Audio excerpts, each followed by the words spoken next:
I want to get Mattie in the conversation here because she is truly an expert on the IRS. And I just wanted to outline for people a little bit, Mattie, here, just how big the IRS is and how intimidating it can be.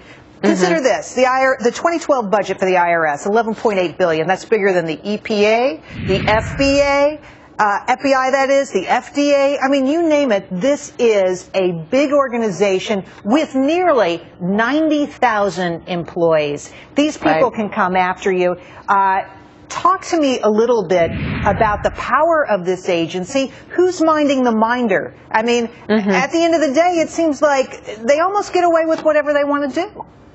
Well, that's absolutely right. And the thing that we have to keep in mind is that the IRS has actually been emboldened and empowered under President Obama. As we've seen with a lot of his agenda getting pushed through the tax code, it's a very effective way to try and grow the size of government and to go after Americans, not only in this respect, where you've got folks who are out there exercising their First Amendment rights, and the Obama administration seems to be a little bit leery about that, but new programs coming down the pipe. You know, we've seen with this president's health care law. This is going to be administrated through the IRS. Folks may think that the HHS, you know, the health services folks are in charge of this, which would make sense, which is intuitive maybe to Americans, but the IRS really is the governing body for the president's health care law, and that means that taxpayers are going to be in big trouble when that actually comes, you know, into full application. And that's my question, Mattie. So they're also asking for a lot of personal information, not just of Tea Partiers, my friend, every single American from sea to shining sea. What is it they want to see from us?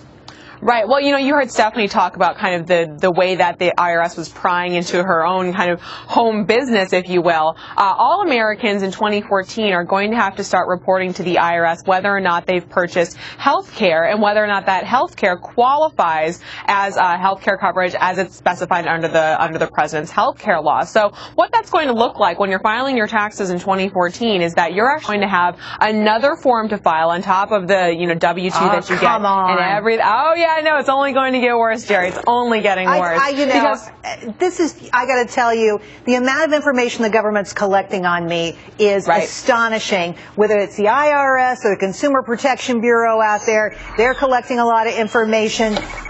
Jennifer, to you, I mean, what do you make of this? Well, here's the remarkable thing. This is exactly what the Tea Party gets mocked and marginalized, but this is what we were fighting for. Let me also explain another thing. The IRS is not only in charge of ensuring that the health insurance you've paid for and now you have to put on your tax return is a qualifying health insurance. They are the ones that if they determine it's not, they are the ones to levy the fees and the penalties and the ones to go out and collect it. So in other words, the IRS can make money by deciding that you don't have a qualifying health care. But that's always true. I mean, that's always true with the IRS. They are judge and jury when it comes to whether you're paying your taxes or not. Jordan, to you, what we've been through here in this last week with all this information coming out about the IRS really tracking down political foes of the administration, what does it tell you?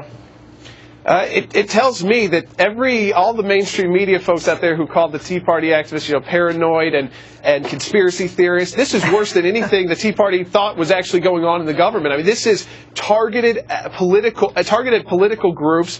I think that's why the left is so upset here, and they're kind of backtracking because they realize if this goes for the Tea Party, this goes for progressives next time. If you can group organizations like this, and we're threatening, you know, if our 10 remaining clients are not approved by Friday, we told the acting commissioner in a letter, we're going to move forward with, at least inform them of how they could sue the IRS for potential regress of grievances. So we'll see if the IRS responds. They've admitted that they're apologizing, but we still have clients who still haven't gotten approved. So apologizing, but not actually correcting. Well, you know, I think that's interesting as a strategy or a tactic to apologize. You're admitting the mistake you've made. So, I mean, admission is the first step to finding a solution to the problem. Jordan, Mattie, and Jennifer, thanks for coming on tonight. You guys were just fantastic. Really appreciate your time. Thank you.